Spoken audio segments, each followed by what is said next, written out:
Boa noite, meus amados irmãos, a graça e a paz do Senhor Jesus, amém? Hoje eu quero falar com vocês um pouquinho sobre relacionamento pessoal. Quando a gente fica pensando em relacionamento pessoal, é claro que isso envolve mais do que uma pessoa. Adão, assim que foi criado, ele não tinha nenhum problema de relacionamento pessoal. A obrigação dele era cuidar dos animais, dar nome aos animais, cuidar de tudo aquilo que Deus havia criado, até que Deus viu que ele estava sozinho e que precisava se relacionar e criou de sua costela uma mulher e deu a ele. E ele disse: essa é a mulher dos meus ossos, né? Por isso se chamará Eva ou se chamará varoa, né? E aí começou, né, ali o primeiro relacionamento pessoal entre seres humanos na face da Terra. Bom, a gente percebeu que houve problema, né? Deus havia dado uma ordem para Adão e para Eva de que eles não deveriam comer da árvore do bem e do conhecimento do mal. Adão era o sacerdote do seu lar, aquele que deveria cuidar espiritualmente da casa, provavelmente já havia falado alguma coisa com sua esposa, mas parece que ela não concordou muito não e foi lá, comeu e deu ao seu marido, pronto.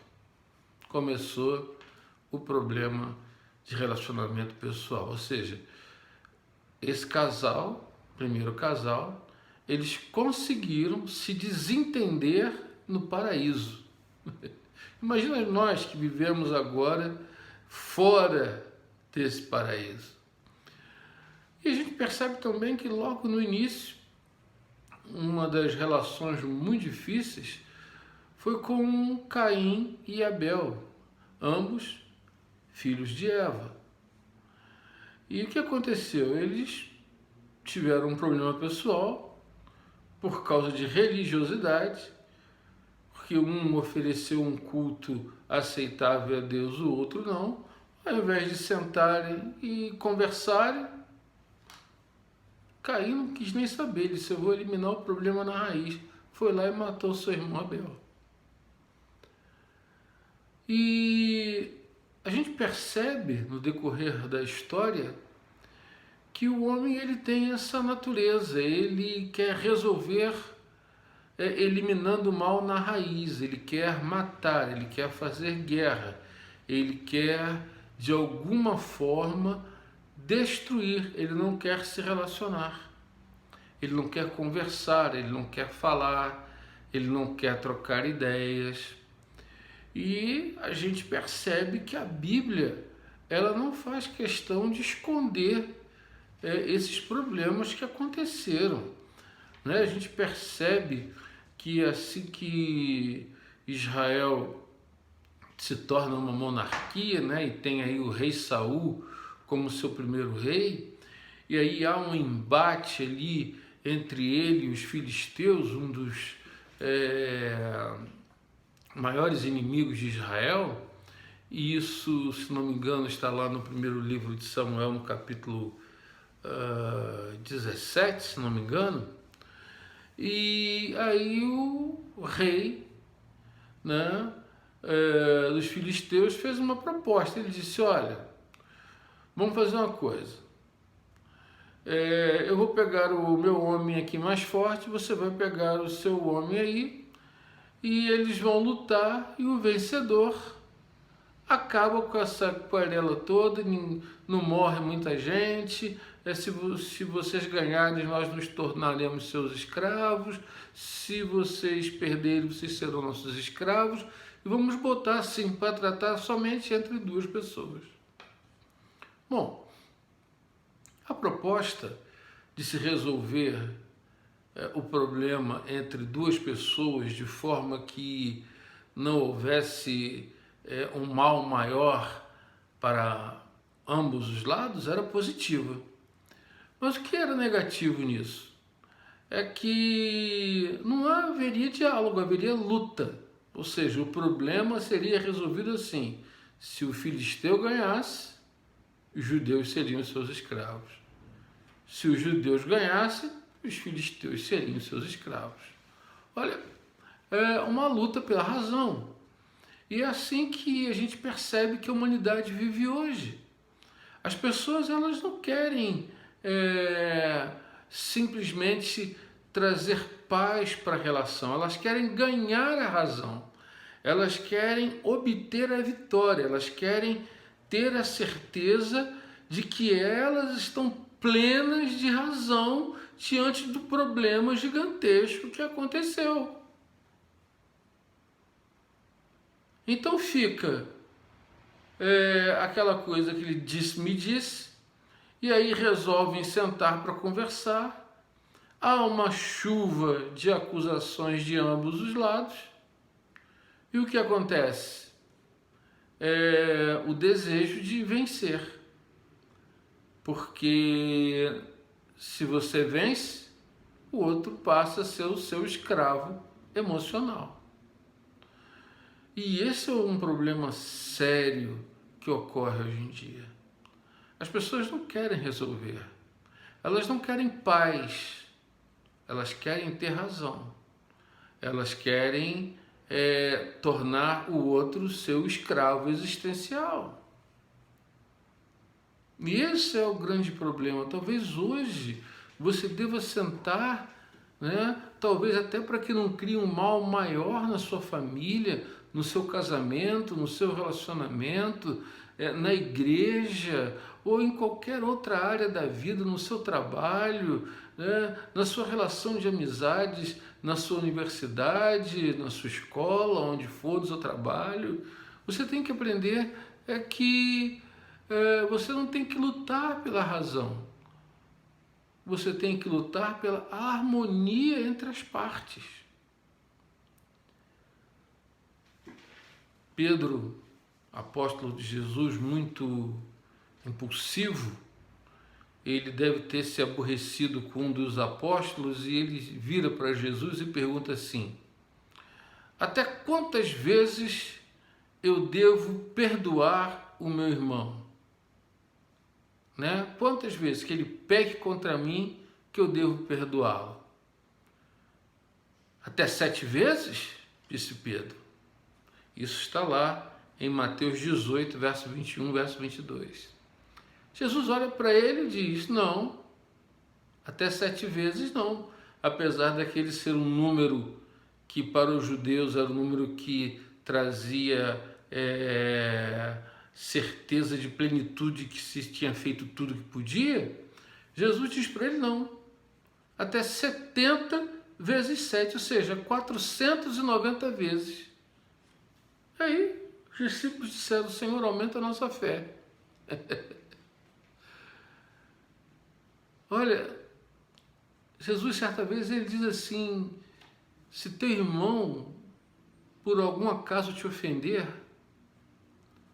procura ele. Não fique esperando que ele te procure, não. Procura ele. Conversa com ele. Se ele te ouvir, você ganhou o seu irmão. Se não te ouvir, leva mais gente. Tenta de alguma forma resolver. Mas Jesus não estava dizendo, vá lá buscar a sua razão, não. Ele estava dizendo, ganhe o seu irmão. O perdão, ele é o exercício de algo que nós precisamos ofertar, libertação. Libertação para o outro e libertação para nós mesmos. Porque quando a gente carrega o fardo de não perdoar, quando a gente carrega o fardo de um problema não resolvido, não falado, não confessado, não conversado, é muito grande. Olha, não queira fazer como os filisteus e os judeus lá de 1 Samuel 17. Não se mate para ter a razão. Às vezes é melhor abrir mão da razão para que haja paz do que você ganhar a disputa e perder seu irmão, perder sua esposa, seu esposo, um parente, um amigo, um vizinho conhecido de muito tempo.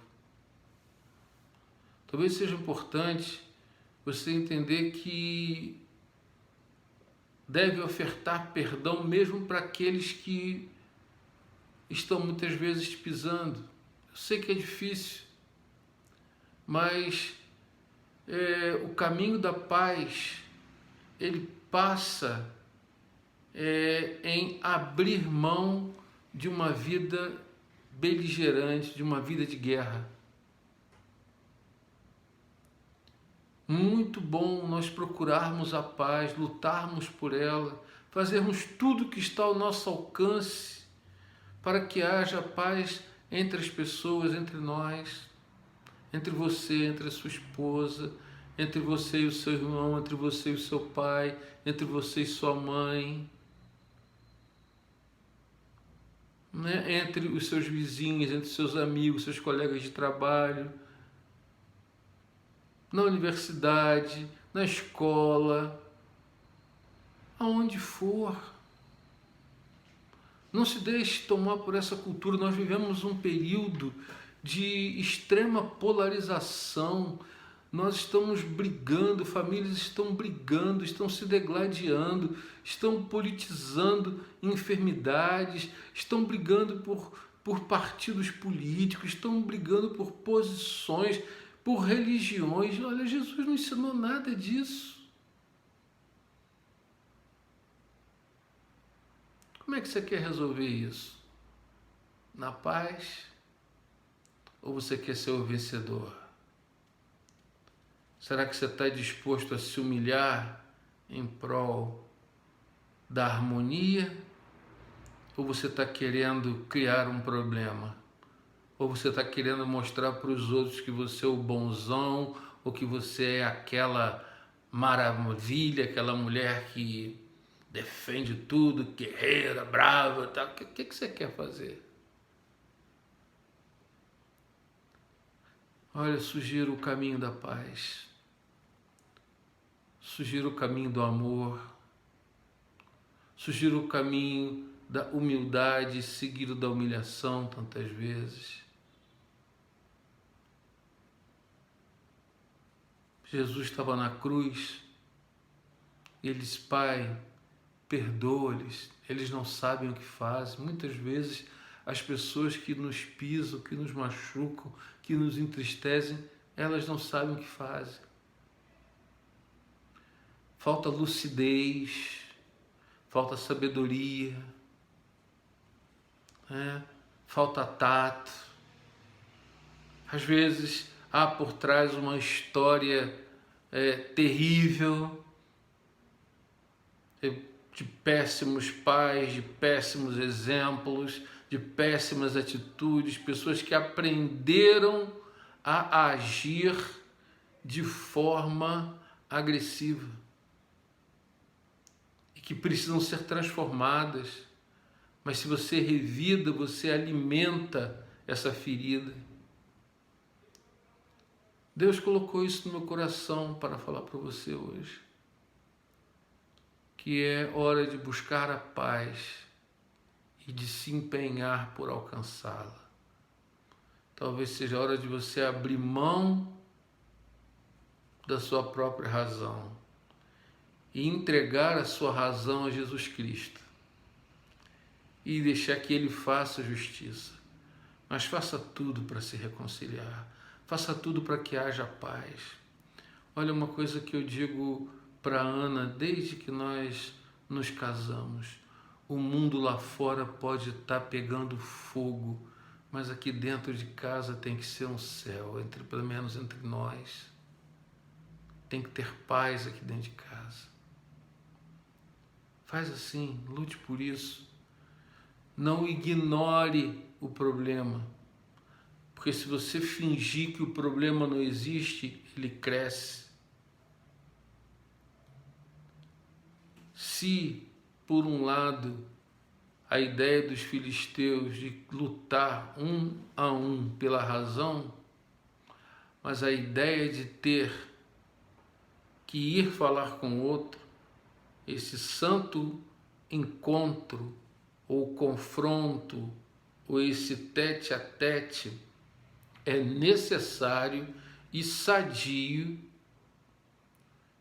e que seja feito em paz, aonde aquele que é maduro está pronto para dizer: tudo bem, me perdoe. Ainda que você nem se lembre por quê, mas me perdoe. Me perdoe. O que eu quero é que haja paz entre nós. Faça isso. Para a glória de Jesus. Tá bom? Você vai ficar mais leve. Você vai ficar em paz. As coisas vão ficar melhores. Né? Você vai envelhecer mais devagar. Você vai ter uma vida melhor, uma vida mais abundante. Que Deus te abençoe. Em nome de Jesus. Um beijo no coração de todos. Saudade de todos vocês. Doido para dar um abraço daqueles bem firmes e fortes. Para a glória de Jesus. Que Deus te abençoe. Maranata, ora vem, Senhor Jesus. Amém, amém e amém.